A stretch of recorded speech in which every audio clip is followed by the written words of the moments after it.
I'm Alec Dawson. I'm the author of Latin America Since Independence, A History with Primary Sources. I teach history and Latin American studies and international studies at Simon Fraser University. Modernity is a concept that has been thrown about amongst academics and in the social sciences for a long time to mean a number of things, a number of experiences that really actually start in the 16th century and unfold over the course of 5 centuries. Usually it's thought to have a number of elements. One is what we think of as an innovating element, societies that are forever innovating, societies that are forever improving, that are seeing their standards of living improve, that are seeing new things being created, new technologies, an innovative society. Along with that is the ethos of emancipation that is also thought to be a part of modernity. Modern societies are forever becoming more and more free. They start off as slaveholding societies, they ultimately end slavery. They start off as societies where women don't have rights. Women are enfranchised in those societies. But more and more groups find themselves being able to live as free as they possibly can in a modern society.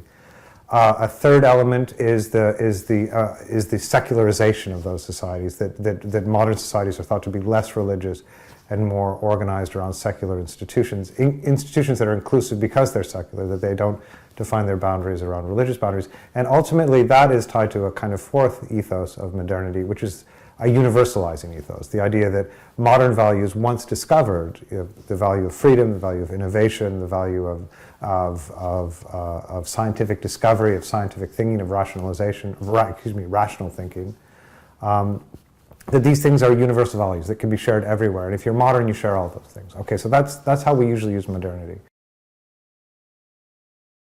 When we talk about modernity in the 19th century in Mexico, we tend to be talking about only a few limited parts of that concept. And the easiest way to boil that down is to say that in Latin America in the late 19th century, elites, middle groups, many groups in these societies wanted their societies to become modern. But when they wanted their societies to become modern, what they really meant was that they wanted their societies to look more like Western Europe, cities like Paris and London, and by the end of the century and into the early 20th century, more like the United States. They wanted the look and feel of modernity, which was less of a sort of philosophical and intellectual ethos and more of a look and feel.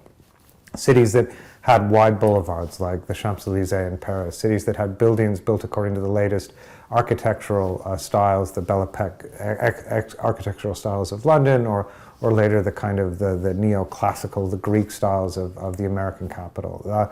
They wanted cities that had electricity. They wanted cities that had telegraphs. They wanted underground sewers. They wanted the variety of things that made a city look modern. So in these terms, yeah, Mexico City under Diaz was modern in many ways. Well, in not just Mexico City, but Mexico as a whole in the late 19th century built thousands of miles of railroads. They built telegraphs across the country. They built modern armies that used machine guns and that used artillery, modern artillery. They integrated the country as an economy in a way that Western European economies were integrated.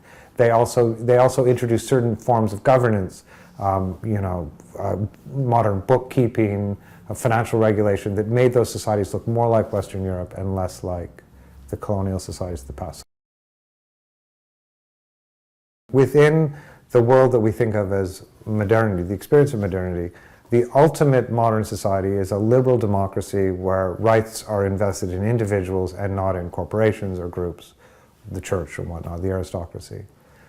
Most Latin Americans in the late 19th century did not believe that the liberal democratic values that were then increasingly, though unevenly, being exercised in Western Europe and the United States, they didn't believe that those values were appropriate to Latin American societies. They believed that their societies were too backwards to be free, and that if they allowed their societies to be free, chaos would ensue. They believed this in part for two reasons. One is that the region as a whole had experienced an enormous amount of political chaos in the 19th century, a lot of civil war.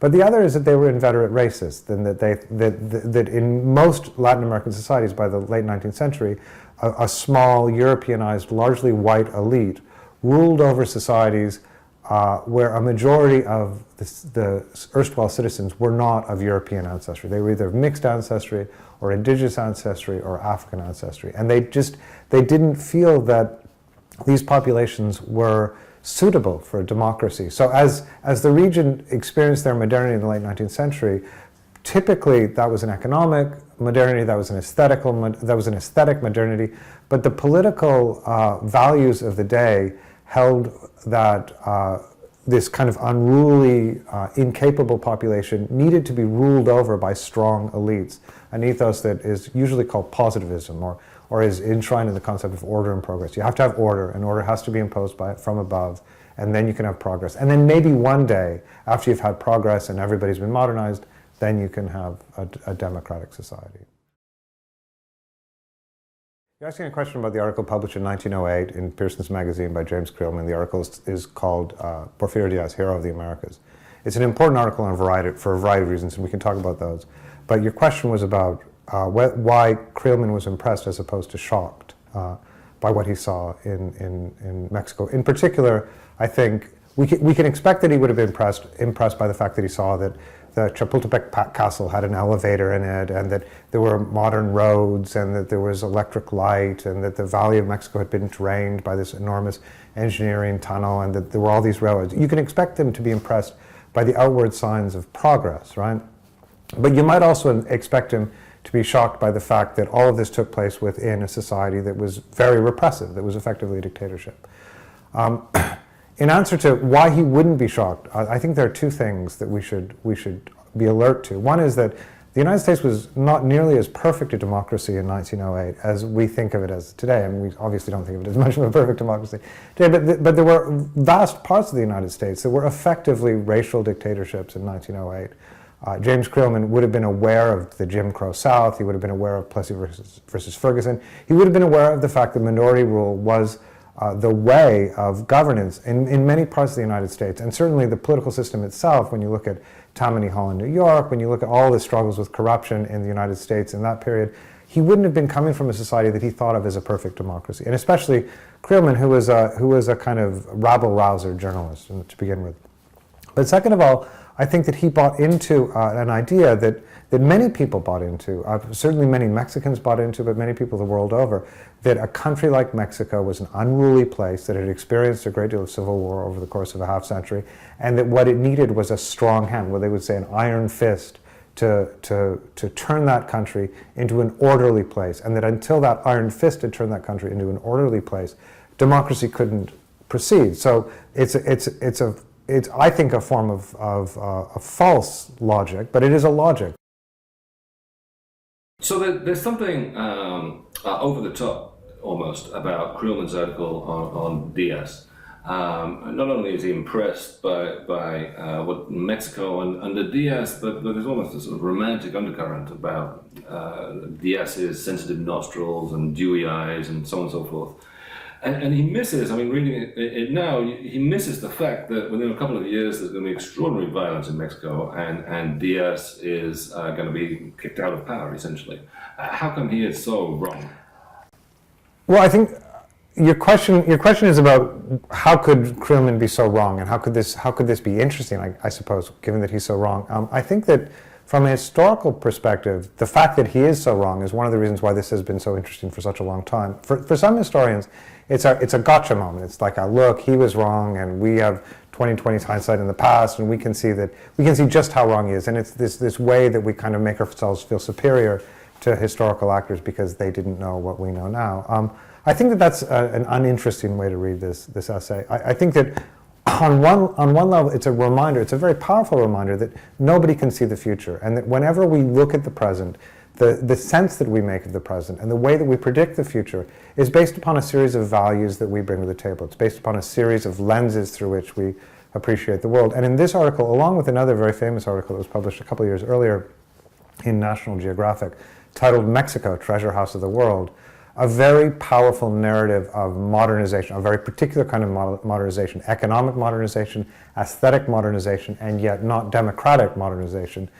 What became the kind of the governing way in which not just Mexico but Latin America as a whole was viewed, both by potential foreign investors and foreign governments, but also by domestic elites who came to believe that that this miraculous transformation had taken place in the region. And they do that by ignoring signs of what was wrong, by ignoring the things that suggested that there were other crises that were going on. They do that because that's how you live, right? You live by making sense of the world. We do that today. The United States government did that in anticipation of the invasion of Iraq in 2003. I mean, that's one of the most recent and most terribly tragic examples of that. But we continually make sense of the world and predict the future according to the values that we have at the moment. And so for us, what this article tells us, aside from the flaring of the nostrils and the kind of over-the-top sort of melodramatic narrative, which is just a journalistic style that's designed to get certain readership, what it does for us is it reminds us to look at the world that they were creating through their words and through their images of the world,